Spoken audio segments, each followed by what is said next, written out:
Panggilan alam. Gabrieli bergegas datang ke rumah sakit setelah semua urusan di kantor selesai. Dia sengaja tidak menelpon Reinhard untuk menanyakan hasil pemeriksaan yang dilakukan Jackson pada Elia karena Gabrieli ingin mendengarnya secara langsung. Tuan muda, Nyonya Elia dan Dr. Jackson ada di ruangan Tuan Reinhard, lapor Ares. Oh baiklah. Dengan tidak sabaran, Gabrieli terus memencet tombol lift agar bisa segera sampai. Ares yang melihat ketidaksabaran di diri tuan mudanya hanya diam saja. Bukan hal baru lagi melihat banteng pecemburu ini bersikap demikian.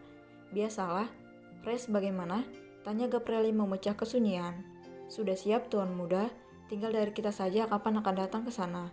Jawab Ares yang langsung tanggap kemana arah pertanyaan tersebut. Lucy masih belum sembuh, sepertinya kita tidak bisa pergi berdelapan. Ganti saja dengan orang lain, tuan muda, tuan Junio dan Nona Patricia mungkin. Gabrieli mengerutkan kening. Patricia, yang benar saja. Terlalu malas bagi Gabrieli untuk bertatap muka dengan wanita kejam itu. Wanita itu hanya akan merusak suasana saja, Res. Memangnya kau mau kencan romantismu bersama Cira gagal total? Tidak, tuan muda, jawab Aris dengan cepat. Jangan sampai kencanku dengan Cira kacau. Aku tidak mau jika Cira sampai merasa kecewa karena aku gagal memberinya kejutan yang romantis. Gabrieli mengelum senyum saat mendengar isi pikiran Ares. Dia buru-buru keluar dari dalam lift begitu pintunya terbuka. Res, coba kau jenguk keadaan kakek Karim dulu, nanti aku akan menyusulmu ke sana setelah mengetahui hasil pemeriksaan Elia. Perintah Gabrieli sebelum masuk ke dalam ruangannya Reinhard. Baik tuan muda. Ceklek, sayang, panggil Gabrieli dengan senyum sumringah di bibirnya. Ci, lihatlah buaya darat itu, ejek Lepi sambil mencebikkan bibir. Elia segera berlari menghampiri suaminya. Dia kemudian menariknya untuk duduk di sofa bersama dengan Lepi dan juga Reinhard. Di mana Jackson? Tanya Gabrieli celingukan. Tadi dia pamit ke kamar mandi setelah hasil pemeriksaan Elia keluar, akan tetapi sampai sekarang dia belum juga kembali. Mungkin panggilan alam yang menahannya? Jawab Reinhard berseloroh. Panggilan alam apa maksudnya? Tanya Elia bingung. Lepi langsung menatap waspada ke arah Elia.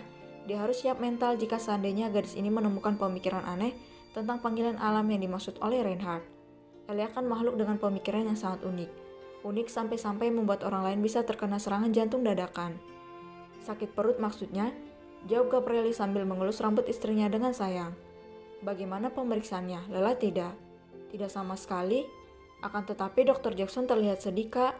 Dia bahkan terus menciumi tanganku saat kami berada di ruang pemeriksaan. Jawab Elia dengan sorot mata yang menyendu. Gabrieli paham. Dia kemudian membawa Elia masuk ke dalam pelukannya. Tidak apa-apa, semua pasti akan baik-baik saja. Jangan sedih ya. Elia mengangguk. Selama dia menjalani pemeriksaan, Elia beberapa kali mendapati Dr. Jackson menyeka air matanya. Elia sebenarnya juga merasakan kesedihan yang sama, hanya saja dia mencoba untuk bersikap biasa saja. Elia tidak ingin Dr. Jackson tahu kalau selama ini dia hanya berpura-pura polos dan bodoh saat berada di hadapan orang yang bukan suaminya. Karena hanya dengan cara inilah Elia bisa mengetahui mana teman yang asli dan mana teman yang palsu. Termasuk juga menyimpan dalam-dalam tentang rahasia yang pernah ada di antara mereka ketika berada di masa lalu. Elia tahu semuanya tapi dia enggan untuk mengungkap. Lepi dan Reinhard menatap bingung ke arah Gabrieli dan Elia. Mereka sama-sama penasaran kenapa Elia bisa terlihat begitu sedih saat membahas tentang pria yang pernah menjadi orang paling menakutkan dalam hidupnya. Saat keempat orang ini sedang saling diam, Jackson masuk ke dalam ruangan. Matanya terlihat sedikit sembab seperti orang yang baru saja menangis. Oh Gabrieli, kau sudah datang? Sapa Jackson sambil tersenyum getir. Gabrieli mengangguk. Dia memperhatikan dengan seksama perbedaan ekspresi di wajah Jackson. Entah kenapa tiba-tiba jantung Gabrieli berdetak dengan sangat cepat. Benaknya mulai diterpa kekhawatiran. Hasil pemeriksaan itu bagaimana, Jack? Tanya Reinhard.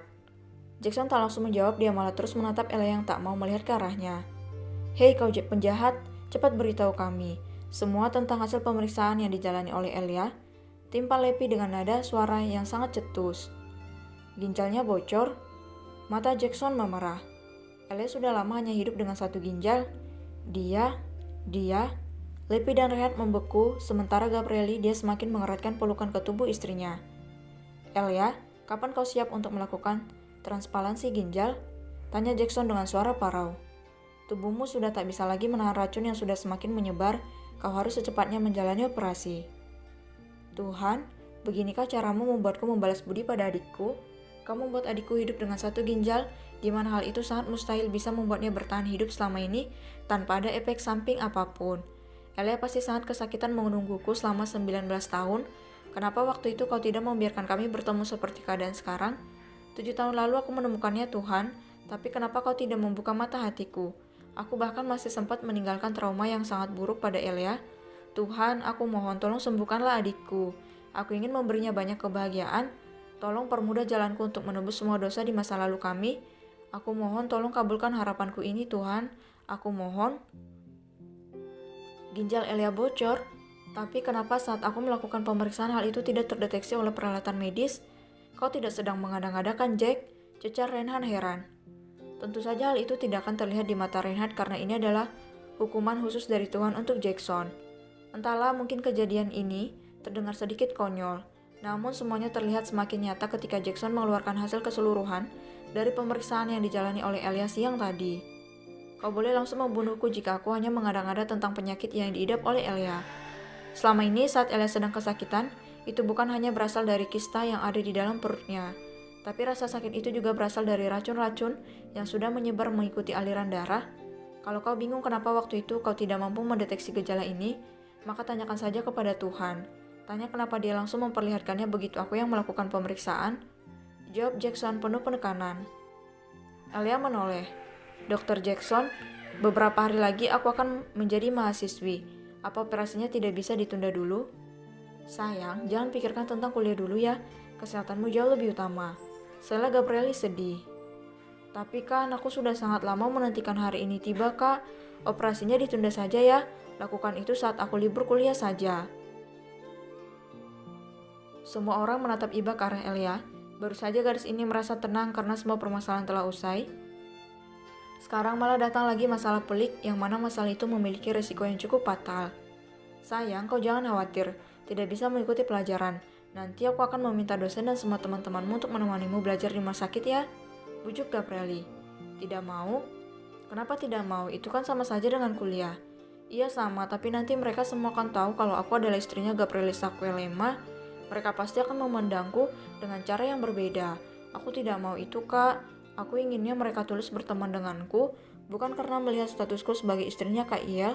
Kakak paham tidak sih? Gabrieli tersenyum. Kita akan bahas ini lagi setelah kau bisa berpikir dengan tenang ya. Dan juga setelah Jackson kembali melakukan pemeriksaan ulang untuk memutuskan apakah operasinya bisa ditunda atau tidak. Kali ini kau tidak aku izinkan untuk membantah. Patuh pada apa yang dikatakan oleh suamimu bisa? Elia mengangguk. Dia melirik ke arah Dr. Jackson kemudian membenamkan wajah ke dada suaminya.